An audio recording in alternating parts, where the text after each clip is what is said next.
Nós vamos ler o livro de Lucas, nosso amado irmão Lucas, capítulo 10.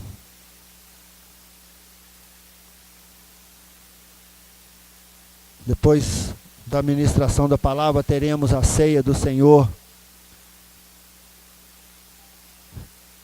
Lucas, capítulo 10, nós vamos ler do versículo 18, 19 e 20. Lucas, Mateus, Marcos, Lucas, 10, a partir do versículo 18. Lucas 10, 18. Deus, o Senhor é bom e as tuas misericórdias duram para sempre. Fala conosco, Senhor. Fala, Pai querido, com teu povo, para a honra e para a glória do teu nome, Senhor. Diz assim a minha versão, irmãos, versículo 18. Ele respondeu: eu vi Satanás caindo do céu como relâmpago. Eu lhes dei autoridade para pisarem sobre cobras e escorpiões, e sobre todo o poder do inimigo, e nada lhes fará dano. Contudo, alegrem-se, não porque os espíritos se submetem a vocês, mas porque os seus nomes estão escritos nos céus. Eu vou repetir o versículo 20. Contudo, alegrem-se, não porque os espíritos se submetem a vocês, mas porque os seus nomes estão escritos nos céus. Aleluia, glória a Deus, glória a Deus. Pai querido, santo e glorioso, nós te louvamos, te glorificamos, nós te agradecemos, Senhor, porque foi graças a esse sacrifício que Jesus Cristo fez lá na cruz do Calvário, morrendo por todos nós, nos dando, Senhor Deus, e nos resgatando, para que hoje pudéssemos estar aqui, louvando, glorificando, bendizendo, engrandecendo o teu santo nome. Pai querido, santo e glorioso, aqui está o povo que veio te adorar. Aqui está o povo que veio, Pai querido, meditar na tua palavra. Então, Senhor Deus, como instrumento em tuas mãos, para a honra e glória do teu nome, fala conosco, Senhor. Fala conosco, Pai. Opera, Senhor Deus, muda, transforma, trata, Senhor Deus, com cada um conforme o Senhor quer e conforme a tua vontade, Senhor. Pai querido, santo e glorioso, que a tua palavra, ela vá e produza o bem e aquilo que o Senhor quer, e que ela possa fazer, operar as maravilhas para a honra e glória do teu santo nome. Em nome de Jesus, em nome de Jesus. Amém. Amém, igreja? Podeis assentar, irmãos. Irmãos, qual é o papel do cristão? Qual é o papel do cristão, irmãos? Qual é o papel do cristão? Por que quando nós aceitamos o Senhor Jesus Cristo, Deus não retira nem aqueles que aceitaram e leva para o céu? Lá em João, no capítulo 17, no versículo 15, tem uma oração maravilhosa de Jesus Cristo, que ele diz assim: não peço que os tire do mundo, mas que os livre do mal. E eu, meditando essa palavra, falei, por que Deus não retira? Por que então aceitou Jesus e tira? Porque Ele sabe que nós somos falhos. Aqui os discípulos estavam alegres, porque saíram de 2 em 2 e foram pregar, e foram fazer a obra. E voltaram alegres, contando para Jesus: os espíritos, as potestades, os principados se submetem a nós no teu nome.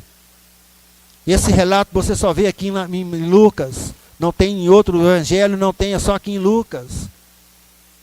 Sabe por quê, irmãos? Sabe qual é o papel do cristão? Primeiro, nós somos embaixadores de Cristo. Somos embaixadores do Senhor para representá-lo aqui nesta terra. Acho que nós não temos muita noção do que é um embaixador, né? Embaixador, igreja, é uma autoridade máxima de um país que está representando no outro país. Por exemplo, se eu fosse embaixador do Brasil lá nos Estados Unidos, eu sou autoridade máxima, eu sou o presidente da República lá nos Estados Unidos, isso aqui é embaixador. Quando alguém tem algum problema, corre para a embaixada, porque na embaixada não pode fazer mais nada. E nós somos embaixadores de Cristo. Dá para você ter noção o que é ser embaixador de Cristo aqui na terra, meu irmão? Segundo, Porque nós somos pessoas que estamos buscando oportunidade de mostrar misericórdia. Mostrar misericórdia. Está faltando amor.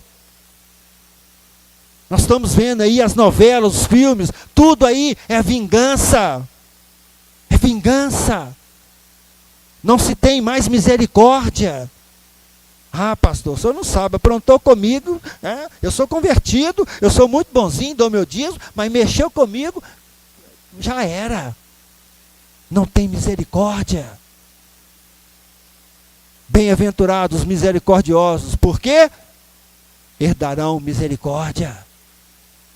E terceiro, o principal é a devoção, é o apego sincero e fervoroso a Deus.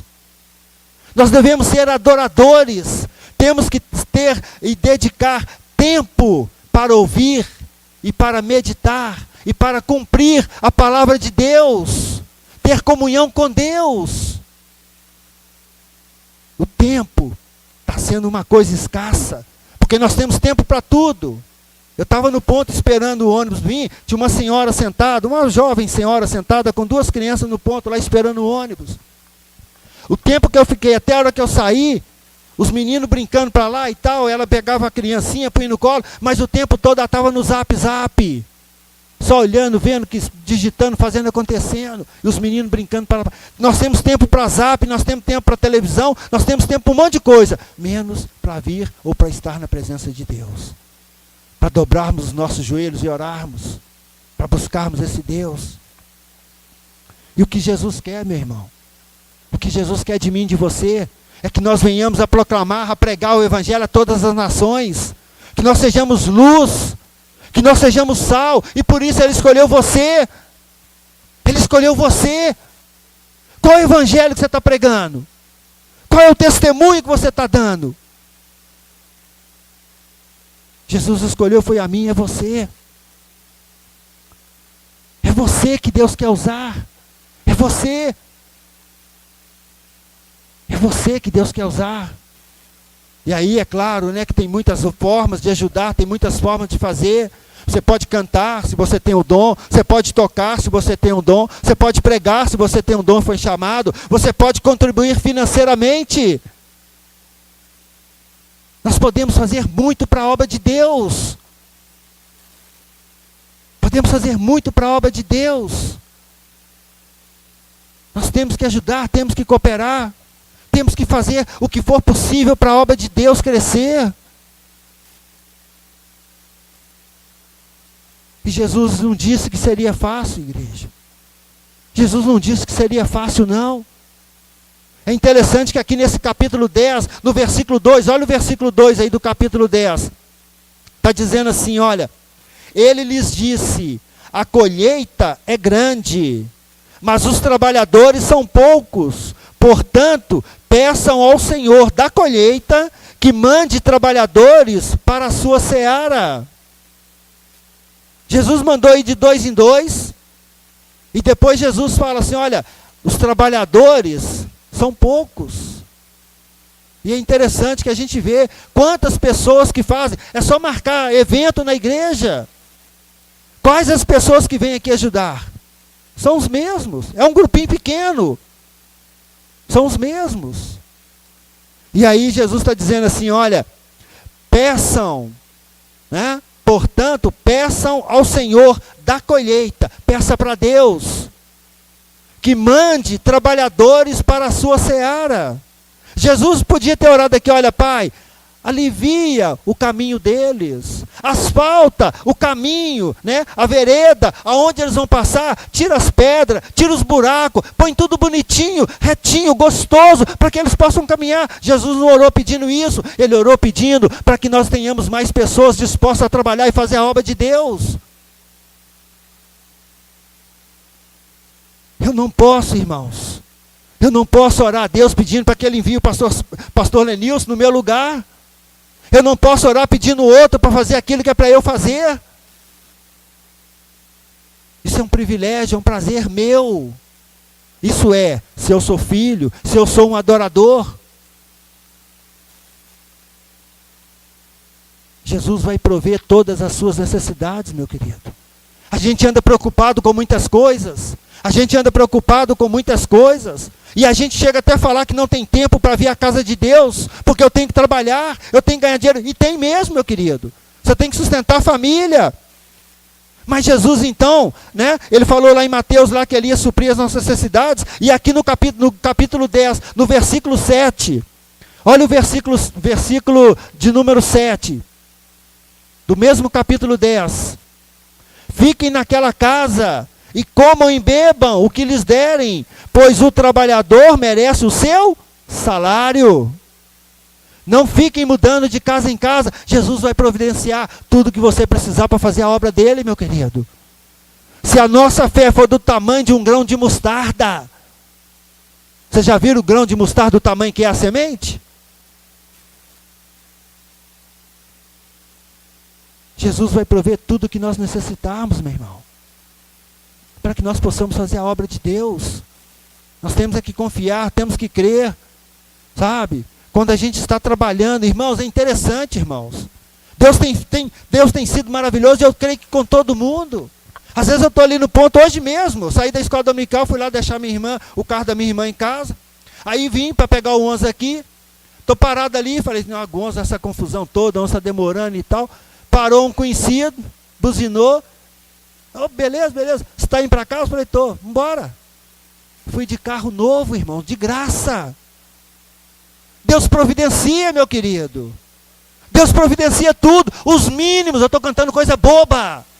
Estou contando uma coisa boba. Deus providencia tudo que você precisa. Tudo que você precisar, Deus vai te dar e vai confiar. Confia nele. Como nós cantamos aqui, ó, solta o cabo da nau. Solta o barco e entra no barco e vai remando, que Jesus vai conduzir. E Jesus vai te levar até o porto seguro. Aleluia, glória a Deus. Glória a Deus. Sabe, igreja, mas tem uma coisa muito importante, igreja. Tem uma coisa muito importante aí que nós temos que ver. Vamos ler aí o versículo 16, do mesmo capítulo que nós estamos lendo de Lucas, capítulo 10, o versículo 16. O 16, irmãos, está dizendo assim: aquele que lhes dá ouvidos, está me dando ouvidos. Aquele que os rejeita, está me rejeitando. Mas aquele que me rejeita, está rejeitando aquele que me enviou. Isso é sério, igreja. Isso é sério, irmãos. Isso é muito sério.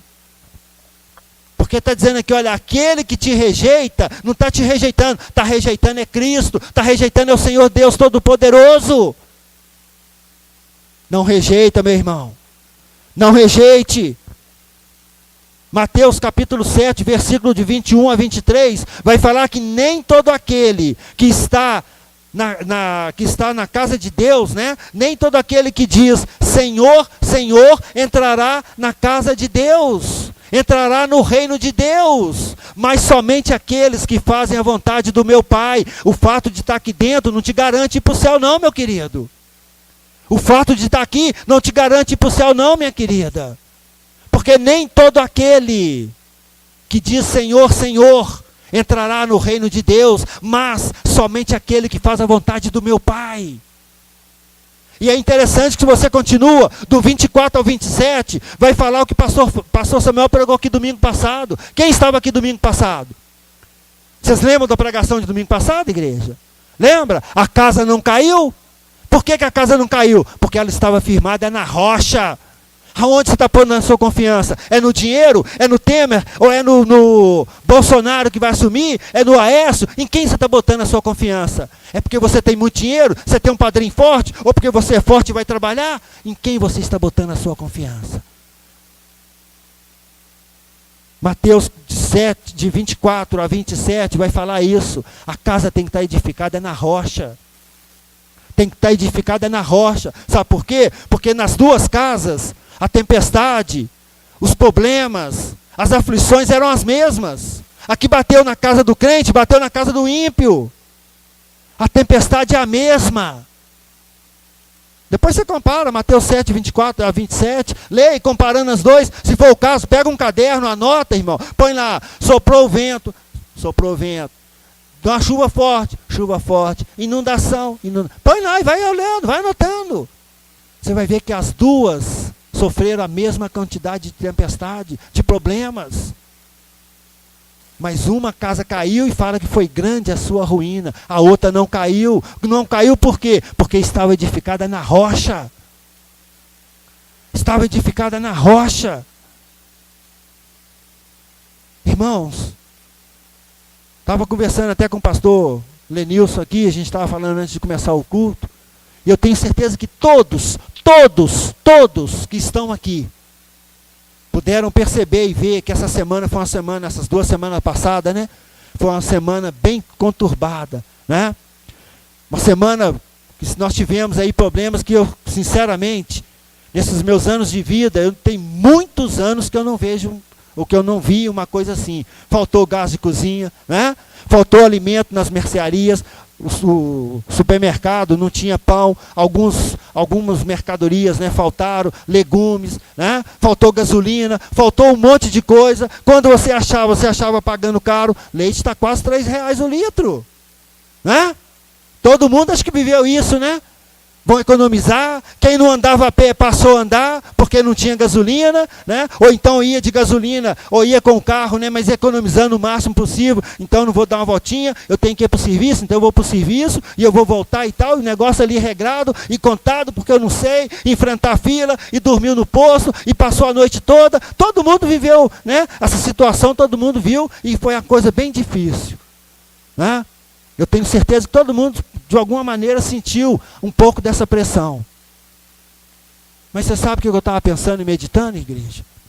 Para mim, isso que aconteceu é só uma amostra do que vai ser quando Jesus vier buscar a igreja dele, meu querido. Porque eu acho que vai acontecer isso. Ou melhor, vai ser muito pior. Vai ser muito pior.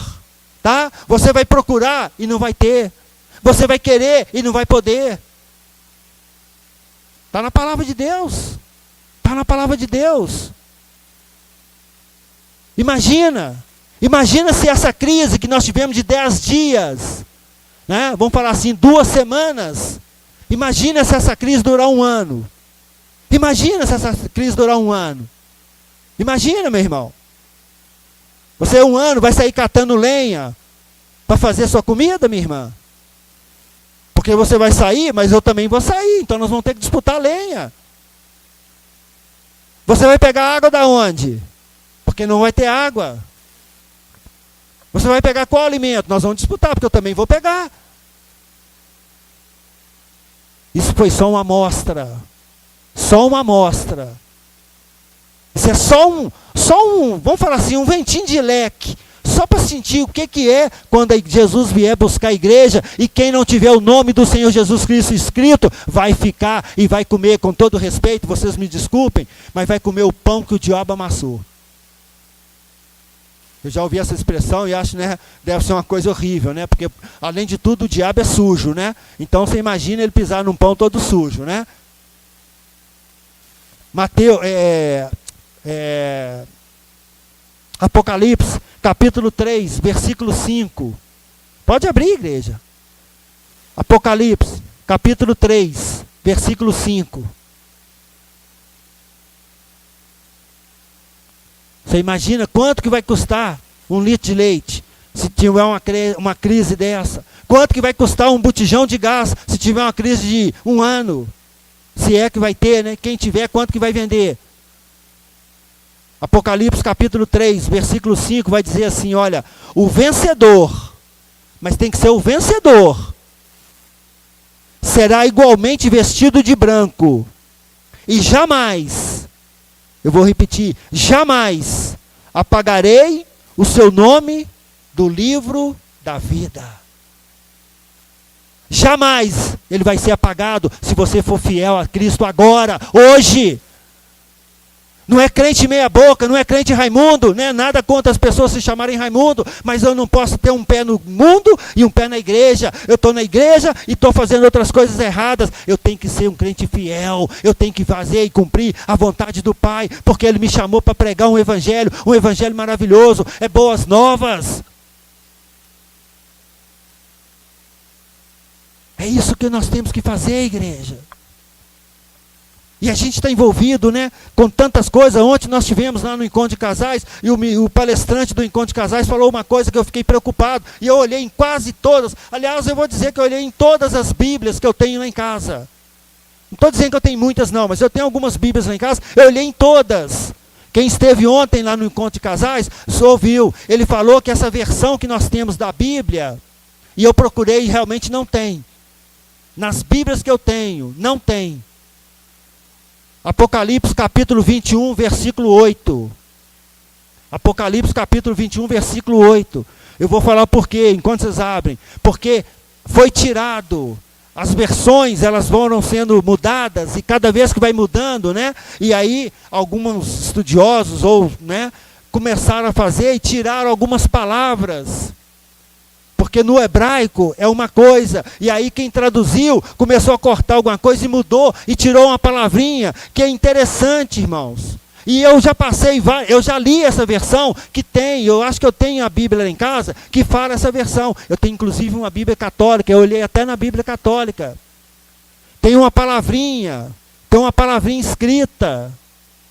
E eu procurei na minha versão e não achei. E você vai procurar na sua e eu creio que não vai achar. Se alguém tiver aí, por favor, levante a mão. Tá? Eu vou falar qual que é. É sodomita. Vocês leram aí Apocalipse capítulo 21, versículo 8? Vai falar que os covardes, né? Eu vou abrir aqui Apocalipse capítulo 21. Apocalipse capítulo 21. Versículo 8. A minha versão aqui diz assim: se alguém tiver, irmãos, a palavra escrita sodomita, fala comigo. A minha versão diz assim, olha, mas os covardes, os incrédulos, os depravados, os assassinos, os que cometem imoralidade sexual, os que praticam feitiçaria, os idólatras e todos os mentirosos, o lugar deles será no lago de fogo que arde com enxofre. Esta é a segunda morte. Eu poderia dizer que aqui, onde está escrito aqui, olha, os que praticam imoralidade sexual, né? Vão tentar dar uma amenizada, porque depois vocês procuram para saber o que é sodomita. Eu não vou falar aqui porque tem crianças. Sabe? Foi tirado. E a gente vai vivendo um evangelho de conformidade com o mundo. A gente vai vivendo um evangelho porque o mundo é assim, o mundo te obriga e o mundo vai forçando. E a gente vai ajustando o evangelho de Cristo ao mundo. A gente vai ajustando o evangelho, né, para poder caber dentro do meu padrão, para que eu possa louvar e glorificar a Deus. É interessante quando a gente vai ver os grandes homens da Bíblia. Você pega João, né? João Batista, estava lá com Herodes, e Herodes fazendo a farra dele, ele falou, cara, você está com a mulher do seu irmão, isso é pecado, você está errado. Ou seja, não permitiu, né, que a mesma autoridade, e quantos de nós, muitas das vezes, nós nos calamos, quantos de nós, muitas das vezes, nós nos omitimos, para não, é claro, irmão, tem que ter sabedoria para falar, mas a gente vê, às vezes, uma coisa errada, e não fala, não denuncia. O evangelho que o Senhor Jesus Cristo nos chamou para pregar é um evangelho tão bonito, tão maravilhoso. Um evangelho simples. E nós vamos complicando. E aí depois eu viro para o pastor Samuel e falo, pastor Samuel, eu não posso vir, sabe por quê? Porque eu peguei 2 serviços que eu tenho que construir minha casa. Eu não posso vir, sabe por quê? Porque eu estou com isso, é porque aquilo, e só vou arrumando desculpa, e assim vai sendo, e nós vamos caminhando, e glória a Deus. Mas será que quando chegar o dia que a igreja for arrebatada, aí eu vou lá para Apocalipse capítulo 3, vai falar assim, né? O próximo, aí eu me apresento para Deus, aí Deus fala assim, É Jorge? Seu nome não está aqui não, meu querido. Seu nome não está aqui não. Não, mas eu preguei. Não, eu era pastor lá na terra. Lá eu era pastor e era um bom pastor. Eu era até professor de escola dominical. Seu nome não está aqui não, meu querido. Ó. Tchau. Você já parou e pensou nisso, igreja? Você já parou para pensar na sua vida, meu irmão? Nós estamos caminhando para os fins dos tempos. Nós estamos vendo aí, irmãos. Tudo isso aí é cumprimento da palavra de Deus. Está se falando que talvez tenha, não sei se vai ter, não estou profetizando maldição não, mas os caminhoneiros estão falando aí que vão tentar de novo, que não sei o que e tal, tal. Ou seja, a coisa pode voltar a fazer a bagunça de novo. E a gente vê gente correndo para o posto para pagar R$10 no litro de gasolina. E os caras estão brigando exatamente para baixar a gasolina e o povo está correndo para abastecer. Cada um tem seus motivos, cada um tem seu trabalho. Mas será que eu arranco da minha casa, foi a noite toda num posto de gasolina, e será que eu posso vir aqui para a igreja e ficar aqui num culto, e se o culto atrasar meia hora, uma hora, eu não vou reclamar com o pastor porque passou do horário? Mas eu posso ficar na fila de um carro, né, no banco de um carro, a noite toda, para esperar um posto de gasolina abrir, mas eu não posso ficar aqui mais de meia hora, porque eu olhei o relógio, já está dando 8h30, e eu tenho que ir embora, e não é possível, e tal. É interessante, né, irmãos? É interessante a nossa vida, mas é a misericórdia de Pai, é a misericórdia de Deus. Mas Ele te trouxe aqui, meu irmão, não é para chamar atenção não, é para te despertar, igreja, é para te despertar, porque tem que acordar, e nós estamos dormindo, acorda, igreja, acorda, irmãos, eu tenho que fazer essa obra de Deus. Sabe, a minha alegria não é porque os espíritos se submetem a mim, a minha alegria não é porque eu tenho um carro, quando vocês estão com o carro tudo vazio, o meu tanque está cheio, o meu tanque está cheio, né? O meu tanque está cheio, o tanque de vocês está vazio, mas o meu tanque do meu carro está cheio. Eu não tenho que alegar por isso não, meu irmão, eu tenho que me alegrar porque eu tenho bens, porque eu tenho casa, porque eu tenho uma família, eu tenho que me alegrar, é porque o meu nome está escrito lá no céu, é isso que tem que ser a minha vida, tem que ser baseada nisso. Eu não tenho que correr atrás de ouro e prata não, eu tenho que correr atrás de Jesus. É de Jesus. Porque Ele diz que as bênçãos dEle vão me seguir e vão me alcançar. Mas eu corro para lá, eu corro para cá, e eu estou sabendo que tem dinheiro aqui, eu corro para cá, e agora eu estou sabendo que é nos Estados Unidos, e eu vou para os Estados Unidos, mas agora virou aqui, é para o Japão, eu vou para o Japão, aí eu vou para Portugal, eu vou para onde for, porque eu quero din-din. Mas eu não sou capaz de correr para os braços de Cristo.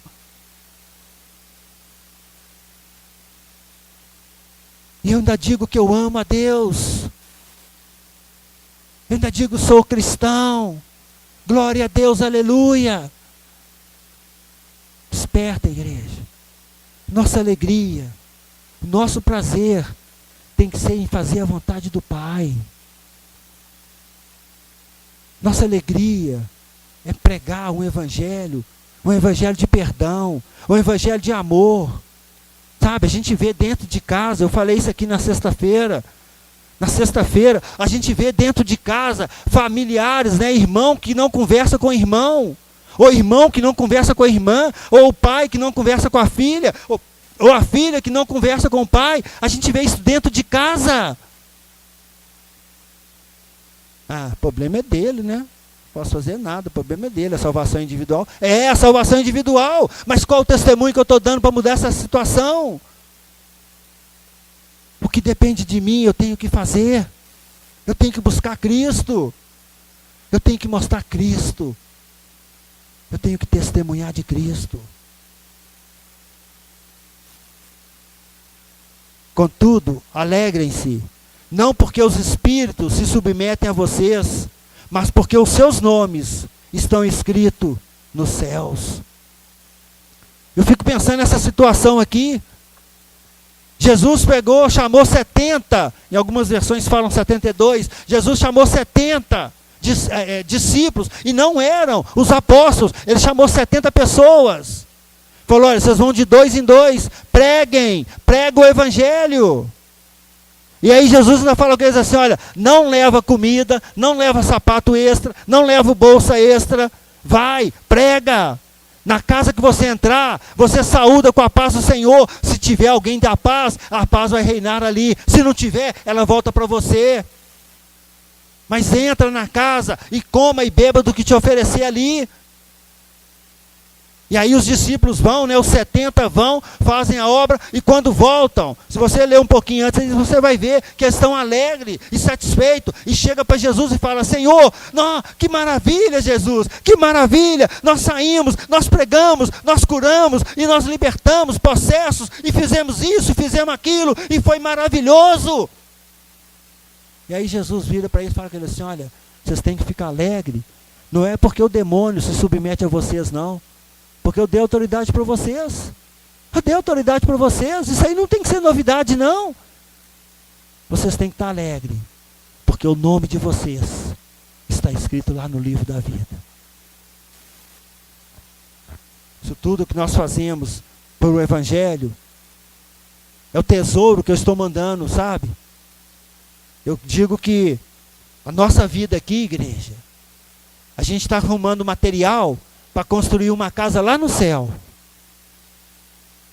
O que nós fazemos aqui é mandar material para Deus construir uma casa lá no céu. Deus é o construtor, mas o material é você que fornece para Ele. É você que fornece. Qual material que você está fornecendo para Deus? Prata, ouro, palha, papelão. Qual é o material que você está fornecendo para Deus construir a sua casa? Lá em Daniel, capítulo 12, versículo 1. Daniel 12, 1. Daniel 12, 1. Aleluia. Daniel 12, 1 diz assim: naquela ocasião, Miguel, o grande príncipe que protege o seu povo, se levantará. Haverá um tempo de angústia como nunca houve desde o início das nações. E até então, mas naquela ocasião, o seu povo, todo aquele cujo nome está escrito no livro, será liberto. Mas olha que interessante, haverá um tempo de angústia como nunca houve.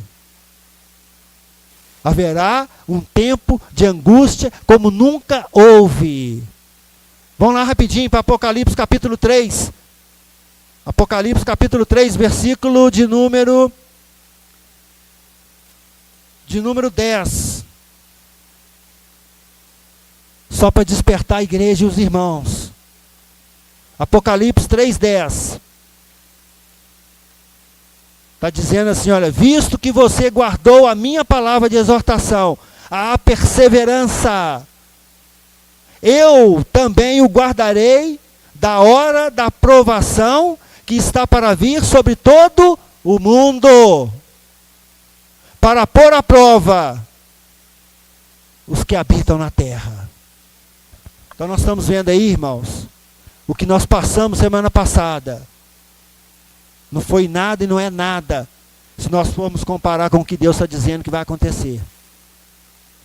Mas se você estiver firme, se você estiver realmente alicerçado na rocha, se você estiver firme nessa rocha, você pode até balançar, mas você não vai cair. Você vai permanecer firme.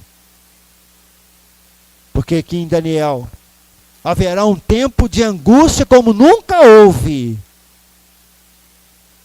Depois você medita, ou então busca, para ver esse tempo de angústia, como nunca houve.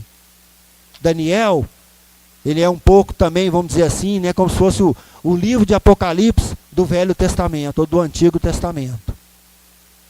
Ele estava prevendo algumas coisas que aconteceriam. Algumas coisas já aconteceram e outras vão acontecer.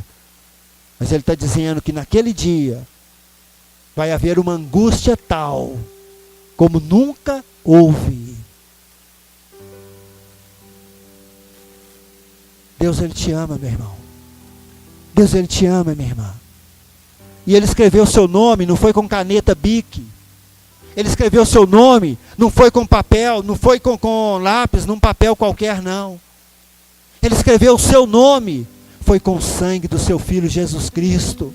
Ele escreveu o seu nome no livro da vida, e ele falou aqui, olha, eu não quero apagar, eu não vou apagar, mas aí depende do que eu estou fazendo. Será que o sacrifício de Jesus Cristo ali na cruz foi em vão? Será que vai ser em vão todo o sacrifício de Jesus? Nós vamos ter a ceia. O que é a ceia? A ceia é um memorial. A ceia é um memorial. Eu estou celebrando a morte e a ressurreição do meu Salvador, do meu Senhor, daquele que vive e reina para todo sempre. A ceia, eu estou testemunhando. Cristo vive e reina aqui.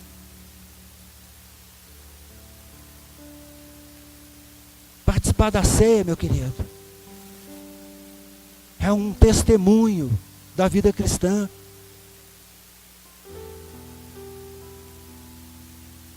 Você tem que ficar alegre, meu querido. Você tem que ficar alegre, minha querida. Não é se Jesus abrir as portas dos céus e você comprar uma casa. É claro que a gente se alegra, irmão. Vocês estão entendendo o nível de alegria que eu estou dizendo, e o nível de alegria que o Senhor quer para mim e para você, irmãos. Porque a alegria aqui, ela é passageira. As coisas aqui são passageiras. Nós vivemos esperando o céu, a terra prometida, a Canaã celestial. Você não pode viver pensando somente aqui, não, porque aqui a vida é curta. Mas lá no céu é eterno. Lá no céu é eterno. Toma posse, meu querido. Toma posse, minha querida. Se seu nome foi escrito lá no livro da vida, não deixe que ele seja apagado. Eu vou repetir, Apocalipse capítulo 3, versículo 5. O vencedor será igualmente vestido de branco, de pureza. E jamais apagarei o seu nome do livro da vida. Mas tem que ficar firme, igreja. Tem que ficar firme, olhando para o autor e consumador da sua fé.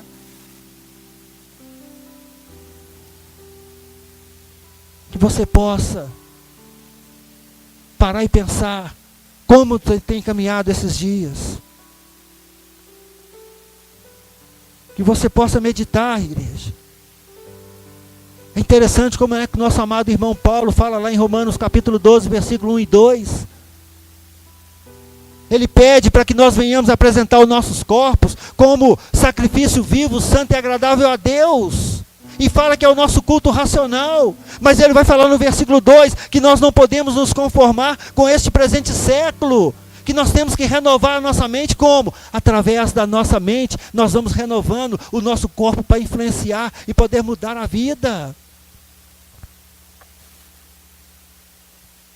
Nós temos que renovar a nossa mente. Mas como que eu vou renovar? Ontem foi interessante, eu achei maravilhoso, pastor. Gostei muito do encontro de casais lá, porque foi comentado exatamente isso. Irmãos, nós vivemos num mundo, o mundo está aí, a gente sabe como é que é. Não adianta você falar assim, eu vou lá para o interior de sei lá de onde, uma cubiquinha de uma cidadezinha que não tem nem luz, não tem nada, mas lá ainda assim, lá você vai sofrer a influência do mundo. Mas a luz tem que brilhar aonde? Adianta eu acender uma lâmpada dessa aqui ao meio-dia, na rua? Adianta eu acender uma vela e andar no meio-dia com a vela, andando com a vela, vai clarear alguma coisa? Agora, se acabar a luz de uma vela vai me ajudar muito, porque já vai clarear. A luz tem que brilhar nas trevas. Eu não posso ser como as trevas, eu tenho que influenciar as trevas. Eu tenho que ser luz, eu tenho que ser sal. Porque dizer e adorar a Deus de boca é muito fácil. Mas eu tenho que viver um evangelho. Que você possa participar da ceia. Convido o pastor Samuel para vir estar ministrando. Que você possa meditar. Porque hoje é dia de ceia. Eu não te conheço, eu não sei como está, eu não sei como é que está a sua vida. Mas a palavra fala que quando nós vamos participar da ceia, nós temos que examinar a nós mesmos.